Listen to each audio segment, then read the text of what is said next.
अगर मुसलमान नहीं होता तो क्या इस देश के अंदर एससी एसटी ओबीसी आज इस हालत में होता जिसमें आज है वो?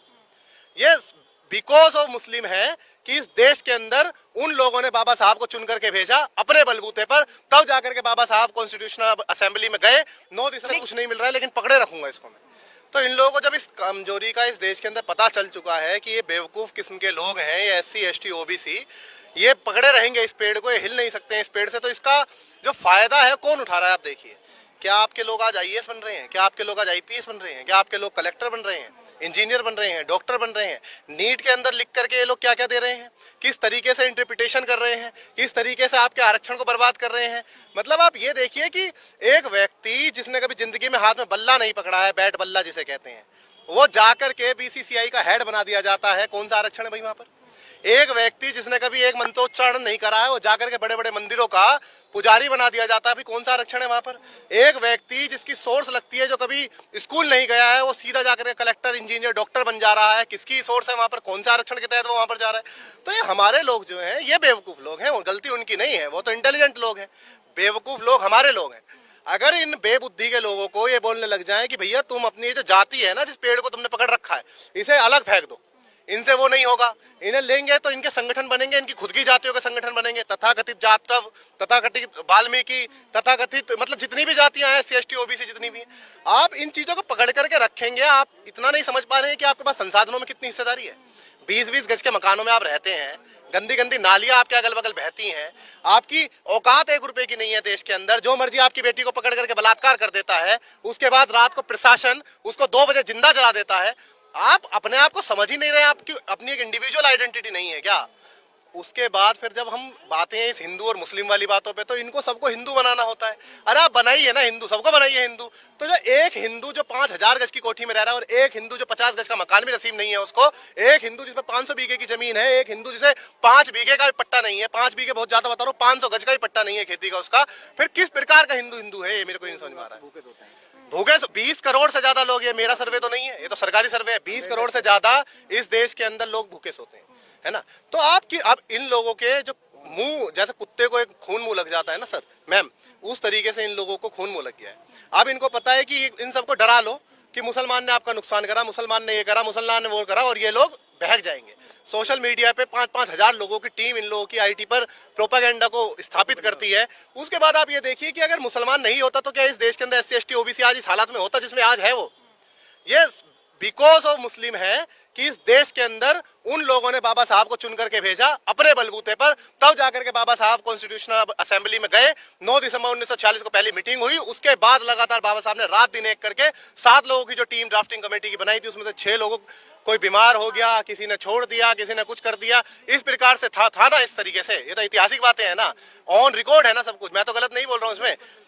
बाबा साहब ने रात दिन मेहनत करके, जो हमारे महापुरुष थे, गौतम बुद्ध, कबीर जी, रविदास जी, ज्योतिबा फूले जी, माता सावित्रीबाई फूले जी, माँ फातिमा शेख जी, हमारे छत्रपति शाहू जी, हर एक व्यक्ति को भारत के संविधान के आर्टिकल के रूप में स्थापित कर दिया, और वो हमेशा स्थापित रहेंगे।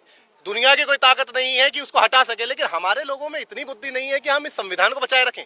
इतना भी नहीं कर सकते हैं कि हम लोग, और क्यों? क्योंकि इन लोगों का जो जाति रूपी पेड़ इन लोगों ने पकड़ रखा है ना, वो इनसे छूट नहीं रहा है मैम, समझ रहे हैं? और जब तक वो पेड़ नहीं छूटेगा तब तक हमारे लोगों का इसी प्रकार से इस्तेमाल होता रहेगा। एक मस्जिद वो जानबूझ करके खुद ही बनवाएंगे, खुद ही अपने लोगों से तुड़वाएंगे, और आपको प्रोपेगेंडा के अंदर फंसाएंगे कि भाई फलाना जाति का फलाना ये व्यक्ति वहां मारा गया है, उसको मुसलमान ने मारा है, इसको दलित ने मारा है, उसको OBC ने मारा है। आप एक बात बताइए, जब हमारे समाज के लोग आते हैं सत्ता में, चाहे वो SC हो, चाहे ST हो, चाहे OBC हो, क्या वो अपने लोगों के लिए नहीं करते हैं? जब मुस्लिम आते हैं सत्ता में, क्या अपने लोगों के लिए नहीं करते हैं? बिल्कुल करते हैं मैम।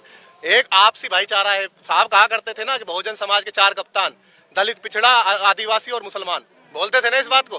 तो ये कब समझेगा ये समाज? अरे 85% हम कहते रहते, लेकिन है कहाँ? बैठने को तैयार हैं क्या आप लोग? आप बताइए। आपका गुस्सा कहीं ना कहीं उन लोगों से कम है जो मेरा उनसे गुस्सा आपका गुस्सा, और ये शायद आपके नाम के पीछे लगने वाले अम्बेडकर की वजह से है। देखिए, मैंने मेरी जाति तथाकथित जाति जाटव समाज, मैं इसे उसमें कहूँ, मेरे सर्टिफिकेट में जाटव, ब्रैकेट में चमार, चमारों ने अम्बेडकर को अपनी पपोती समझ लिया। चमार ये बोलते हैं हर जगह कि ये जो इस देश के अंदर अंबेडकर स्टैब्लिश हुए हैं ना, वो हमारी वजह से हुए हैं। बहुत चमा, मैं सबको नहीं कह रहा हूँ, लेकिन तथाकथित चमारों का ये मानना है, उनके दिमाग के अंदर घर चुका, उन्हें लगता है कि आप लीड कर रहे हैं समाज के अंदर तो ये क्रांति और जागृति आ रही है। लेकिन मैम ये गलत बात है। साउथ के अंदर जो क्रांति हो रही है वो कौन कर रहा है? जो वेस्ट के अंदर क्रांति हो रही है वो कौन कर रहा है? गुजरात जैसे एरिया के अंदर लाखों लाखों लोग रात रात भर, वहां पर आरएसएस से भी खतरनाक संगठन है गुजरात के अंदर, हम नहीं जानते, हम मिले नहीं है उन लोगों से। वेस्ट के अंदर, ईस्ट के अंदर जो, तो ये खुद जातिवाद में फंस गए हैं। आप बताइए, आप ये खुद तथाकथित जाति जो है जातिवाद में फंस गई है ना। तो आप इस तरीके से भला होगा क्या? आप बताइए। आप इसको डिमोलिश नहीं कर पा रहे हैं, आप वहां पर फिर ठेकेदारी ले रहे हैं आगे बढ़ने की बहुजन समाज के, मतलब आप देखिए किस तरीके से चल रहा है। बाबा साहब तो नहीं थे ना इस जाति से, ज्योतिबा फुले तो नहीं थे ना इस जाति से, छत्रपति शाहू जी महाराज तो नहीं थे ना। तो ये समझने की जरूरत है, आवश्यकता है कि तमाम समाज को, हम सबको जो रोटी बेटी का संबंध है वो स्थापित करके आगे बढ़ना होगा। जब तक हम ये काम नहीं करेंगे सर, मैम भूल जाइए कि इस देश के अंदर कोई क्रांति आ जाएगी। ये तो एक्सेप्शनल थे साहब कांशीराम की, वो आए और पता नहीं जैसे तैसे वहाँ उत्तर प्रदेश के अंदर स्टैब्लिश कर गए हम लोगों को। हमें नहीं पता कैसे कर गए वो, लेकिन कर गए वो, है ना। अब हम लोगों से वो भी नहीं संभाला जा रहा है। आप बताइए। ये आपने सारे जो पत्ते कह लीजिए आप राजनीति के, आपने एक एक करके खोल दिए, बिल्कुल सही पत्ते हैं, लेकिन सवाल अभी भी वहीं का वहीं है कि आप बेहद जागरूक हैं युवा के तौर पे। अगर देखा जाए, आप जानते हैं कि आपके अंदर कौन सी कमियां हैं। अपने अंदर की कमियों को जानना बेहद जरूरी होता है, लेकिन आपके समाज पे लगातार आप जो हमले कर रहे हैं कि समाज सोया हुआ है अभी भी। सवाल यही है कि इस समाज को जागृत करने में और कितना समय लगेगा और इसका फायदा कब तक इस तरीके से राजनीतिक पार्टियां उठाती रहेंगी। देखिए, साहब कांशीराम ने कहा था कि मुर्दों में आग फूक रहा हूँ, मुर्दों में, उन्होंने आदमी नहीं बोला था। तो साहब का मानना था कि ये तो समाज है ही मुर्दा। भाई एक बात बताइए, जिस समाज के अंदर इतनी बुद्धि नहीं है कि वो पास्ट में सम्राट अशोक का वंश नहीं समझ पा रहा है, जो समाज ये नहीं समझ पा रहा है कि हम लोग पूरे रूल हुआ करते थे मौर्य वंश से, हम लोग पूरे प्रॉपर एक इस देश के जो मूल निवासी थे, तो हम लोग वो हुआ करते थे और हम लोगों ने इस देश को रूल किया था, तो वो जब समझ ही नहीं पा रहा है तो आप मुर्दे ही हुए ना, मुर्दे हुए ना। अब हम जैसे जो पागल प्रकार के लोग हैं, जो कभी भी मतलब अपनी किसी, मेरा सरनेम आप जानती होंगी मैम, अंबेडकर है। क्यों है? मैं फूले लगा लूंगा अपने नाम के आगे, मैं अपनी माँ का नाम लगा लूंगा, मैं अपने गुरु का नाम लगा लूंगा, लेकिन मैं कभी अपनी जाति का नाम नहीं लगाऊंगा मैम, क्योंकि इस जाति ने ना मेरा बहुत नुकसान करा है, मेरे पूर्वजों का बहुत नुकसान करा है। मैं इस जाति को कभी नहीं मान सकता। मैं इस जाति रूपी जो समीकरण है, मैं इसको धराशायी करता हूँ। मैं